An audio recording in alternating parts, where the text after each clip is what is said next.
আপনারা দেখছেন শান্দন টিভি, দায়বদ্ধতা ইজার ঐতিহ্য। নমস্কার, শান্দন টিভির পর্দায় রয়েছে দীপান্বিতা। চোখ রাখবো সংবাদে। সাত সকালে ভয়াবহ অগ্নিকাণ্ডে পুড়ে ভস্মীভূত শিলাছড়ি বয়েজ হোস্টেল। ঘটনার বিবরণে জানা যায়, সকাল 7টা নাগাদ শিলাছড়ি এলাকার মানুষরা আগুনে লেলিহান দেখতে পায়। তখন করবুক অগ্নি নির্বাপক দপ্তরের কর্মীদের খবর দেয়, কিন্তু অগ্নি নির্বাপক দপ্তরের কর্মীরা করবুক থেকে শিলাছড়ি ঘটনাস্থলে পৌঁছাতে অনেক সময় লেগে যায়। এতে গোটা বয়েজ হোস্টেল পুড়ে ছাই হয়ে যায়। বয়েজ হোস্টেলের ছাত্ররা সে সময় কোচিংয়ে ছিল, যার জন্য তাদের কোনো ক্ষতি হয়নি। তবে তাদের আসবাবপত্র, বই খাতা ও নথিপত্র কিছু রক্ষা করতে পারেনি বলে জানা যায়। তবে বিদ্যুতের সূত্রপাত নিয়ে এখনো পরিষ্কার হয়নি। এই ঘটনায় ব্যাপক ক্ষয়ক্ষতি হয়েছে হোস্টেলের। ব্যাপক চাঞ্চল্যের সৃষ্টি হয়েছে এলাকায়।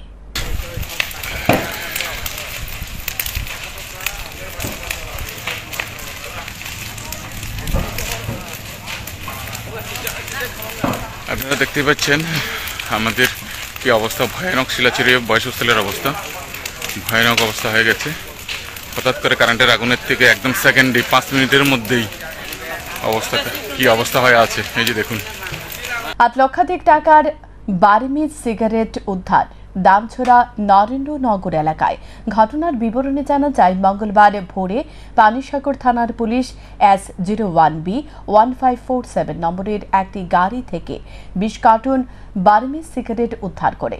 প্রতিটি কার্টুনে 10,000 করে সিগারেটের প্যাকেট রয়েছে, যার আনুমানিক মূল্য প্রায় 8 লক্ষ টাকা।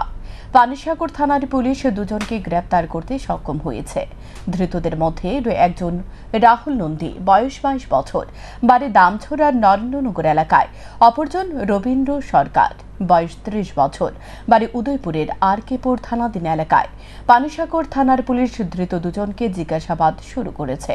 আমাদের কাছে সিগারেট ইনফরমেশন আসে যে দামছড়া থেকে একটি অল্টো গাড়ি করে কিছু ফরেন ব্র্যান্ডেড সিগারেটস আমাদের পানিসাগর হয়ে ধর্মনগর দিকে যাবে। তো সেই খবর পাওয়া মাত্র আমরা জলবাসার দিকে যাই এবং সেখানে আমরা একটি মারুতি সুজুকি অল্টো গাড়িকে আটক করি। এই গাড়িটির নাম্বার হচ্ছে AS10V1547। তো গাড়িটি আটক করার পর আমরা গাড়িতে 2জন পাই, ড্রাইভার সহ আরেকজনকে পাই। তারপর আমরা গাড়িতে তল্লাশি চালিয়ে এখানে কিছু ফরেন ব্র্যান্ডের সিগারেটের প্যাকেট পাই। তো তাদেরকে জিজ্ঞাসাবাদ করার জন্য তৎক্ষণাৎ আমরা ঘটনাস্থল থেকে তাদের পানিসাগর থানায় নিয়ে আসি। এরপর পানিসাগর থানায় এসে তাদের জিজ্ঞাসাবাদ করার পর আমরা তাদের কাছে কোনো রসিদ চাইলে এই মালগুলোর ব্যাপারে তারা কোনো আমাদেরকে রসিদ দেখাতে পারেনি। তারপর আমরা গাড়ি থেকে মালগুলো নামাই। তো মালগুলো নামানোর পর আমরা দেখি যে এখানে টোটাল 20 কার্টন ফরেন ব্র্যান্ডের সিগারেট আছে। তো যেহেতু তারা কোনো আমাদেরকে বৈধ কাগজপত্র দেখাতে পারেনি, সেগুলো আমরা তাদের সিজ করেছি। স্যার, যে দুজনকে আটক করেছেন তাদের নাম জানতে পেরেছেন কি? যে দুজনকে আমরা আটক করেছি, একজনের নাম হচ্ছে রাহুল নন্দী আর একজনের নাম হচ্ছে রবীন্দ্র সরকার।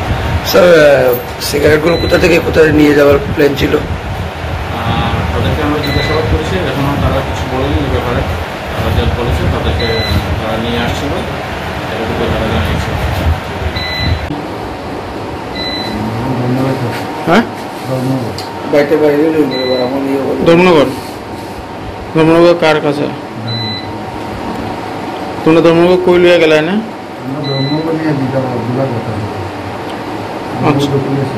আচ্ছা, কোথায় লই আছে মালটি? হ্যাঁ, দামছড়া মোটরস্টেশন থেকে। কে দিছে তোমরা? নাম কি?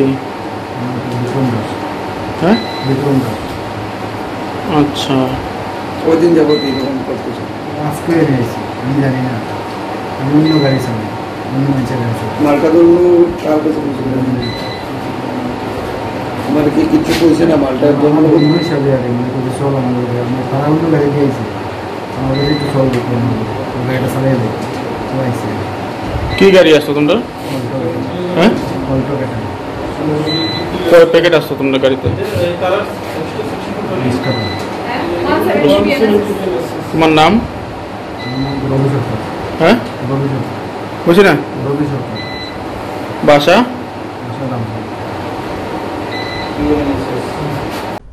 সীমান্তে কাঁটাতারের বেড়া কেটে কমলপুর মহকুমার সীমান্ত গ্রাম সোনারায় থেকে 3টি গরু নিয়ে যায়। এর মধ্যে 2টি হালের বলদ ও একটি ডেকে গরু। এ নিয়ে এলাকায় দ্বিতীয়বার গরু চুরির ঘটনা ঘটেছে। গত ৩০ জুন দক্ষিণ সোনারাই গ্রামের জনৈক লক্ষ্মী মুন্ডার একটি গরু নিয়ে যায় সীমান্তের বেড়া কেটে ওপারের বাসিন্দা চোরেরা। ঘটনার বিবরণে জানা যায়, সোমবার রাতে সোনারাইয়ের বাসিন্দা সীতারাম কৈরির একটি গরু ও চন্দ্রদেব তেলের দুটি হাঁড়ের বলদ গরু চুরি করে নিয়ে যায়। ঘটনা জানাজানি হতেই চাঞ্চল্য ছড়িয়ে পড়ে। তবে এই গরু চুরির ঘটনা নিয়ে ব্যাপক চাঞ্চল্য ছড়িয়েছে। সীমান্তের উচ্চ ক্ষমতা সম্পন্ন বৈদ্যুতিন আলোর ব্যবস্থা রয়েছে, আছে জেনারেটর। তারপরও চোর কিভাবে আসে তা নিয়ে প্রশ্ন উঠেছে। খবর পেয়ে বিএসএফ এর ১০৫ নং ব্যাটালিয়নের কমান্ডার ঘটনাস্থলে পৌঁছে যান এবং ঘটনার খবর পেয়ে ঘটনাস্থলে পৌঁছায় কমলপুর থানার পুলিশ। গ্রামবাসীর দাবি, গরু তিনটি উদ্ধার করে গরু চোর এবং গরু চোরের সহযোগীকারীদের জালে তোলার জন্য। কারণ এই ধরনের গরু চুরির ঘটনা এলাকাবাসীর মধ্যে আতঙ্ক সৃষ্টি করেছে।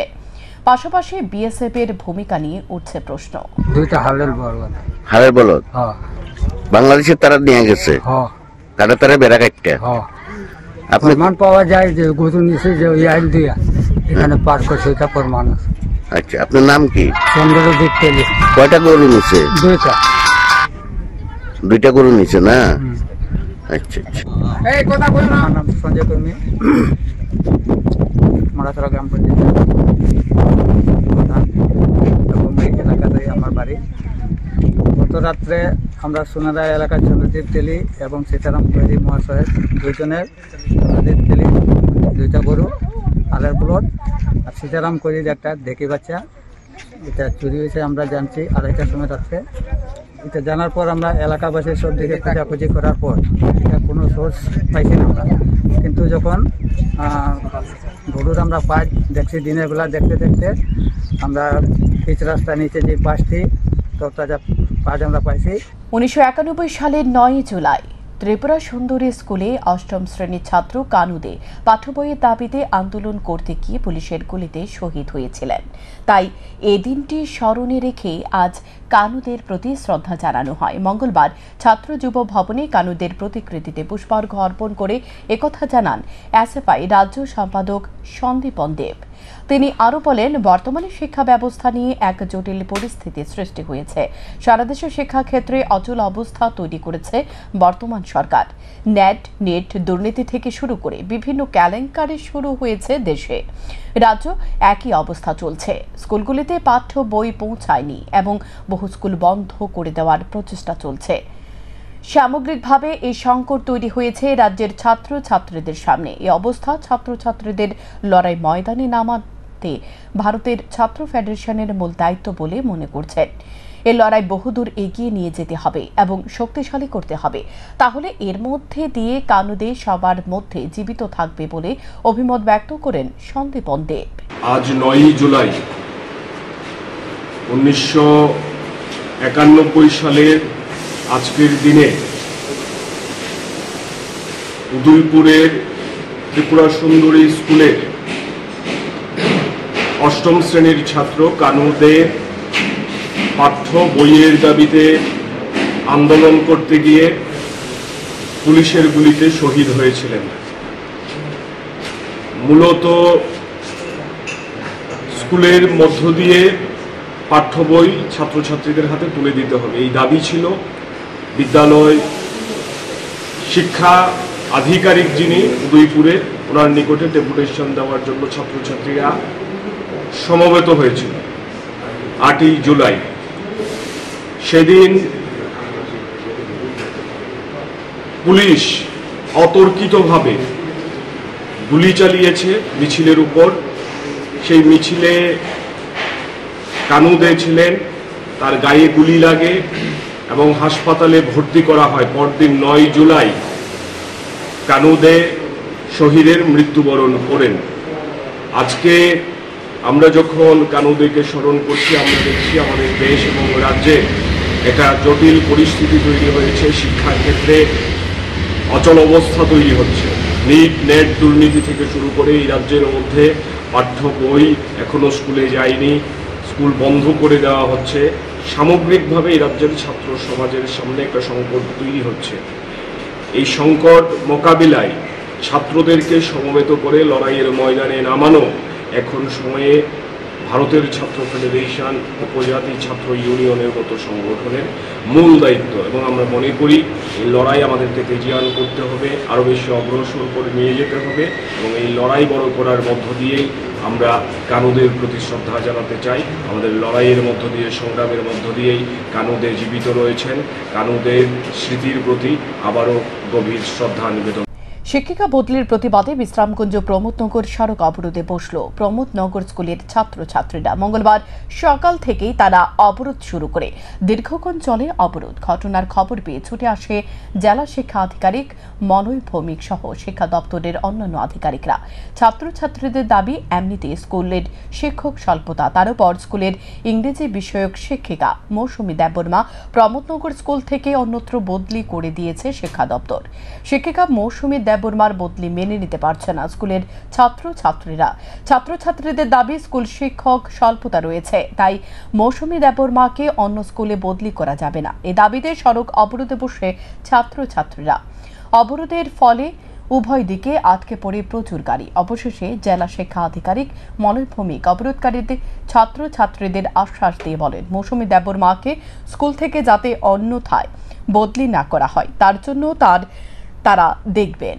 আর যদি বদলি করা হয় তাহলে মৌসুমী দেববর্মার পরিবর্তে অন্য শিক্ষক বা শিক্ষিকাকে স্কুলে বদলি করে আনা হবে। এমনটাই আশ্বাস পেয়ে অবরোধ প্রত্যাহার করে ছাত্রছাত্রীরা।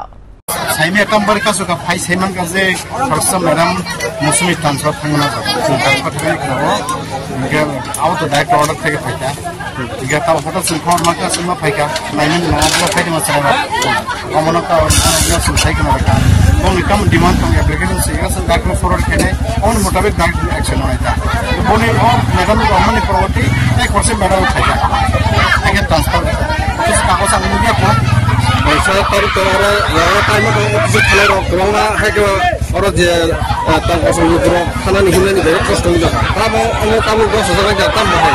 Sekarang sekarang saat ini ni Rosman Paro semain teacher dapat senang. Simpul orang kasih sekolah ya boleh. Terus sekolah tu kosong orang filap kena bagi cesa kena tak. Sekarang mau sekolah kamu ni. Kamu program berhad sendiri sekolah.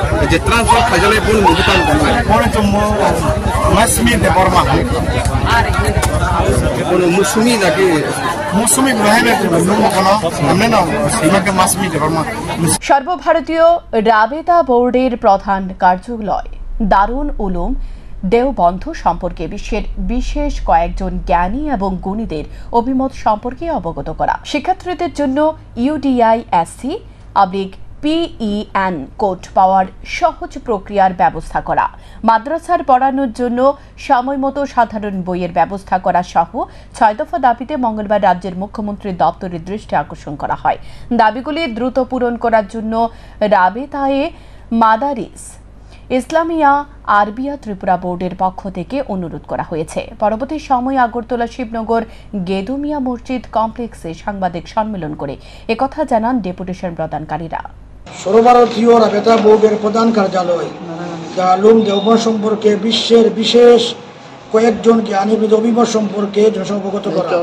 ২ নম্বর, বিশ্ববিখ্যাত দারুল দেওবন্দটা সর্বভারতীয় কওমি মাদ্রাসা বোর্ডের রীতিনীতি ও সংবিধান অনুযায়ী ১৫৮ বৎসর থেকে চলে আসা কওমি মাদ্রাসাগুলির পঠন পাঠন তথা যাবতীয় ব্যাপারে সাংবিধানিক অধিকার বহাল রাখা।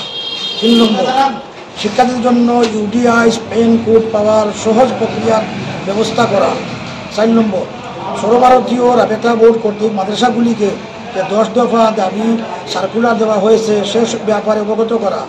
৫ নম্বর, মাদ্রাসায় পড়ানোর জন্য সময়মতো সহজে জেনারেল বইয়ের ব্যবস্থা করা। ৬ নম্বরে, মাদ্রাসার রেজিস্ট্রেশন ব্যাপারে টু কালেক্ট যে আপনার সাবজেক্ট আধার থেকে সাবজেক্ট শব্দটা বাদ না দেওয়া, এগুলো আমাদের উদ্দেশ্য।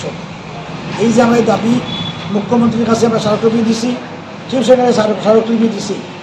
দেখেন, ভারতবর্ষের মধ্যে ইংরেজ যখন বিতাড়িত হয়, বিতাড়িত হওয়ার পরে দারুল দেওবন্দ হয়েছে 1866 সালে, জামিয়া মিল ইউনিভার্সিটি হয়েছে 1920 সালে, বানারস হিন্দু ইউনিভার্সিটি হয়েছে 1919 সালে, কংগ্রেসের জন্ম হয়েছে 1885 সালে, বিজেপির জন্ম হয়েছে 1980 সালে, সিপিএমের জন্ম হয়েছে 1925 সালে, আর মুঘল সমাজ গঠন হয়েছে 1858 সালে। এই যে দারুল মাদ্রাসা, এর আগে কোনো ইউনিভার্সিটি ছিল না। এখনকার মতো সংবাদ এ পর্যন্তই। চোখ রাখুন স্যান্দন টিভির পর্দায়। নমস্কার।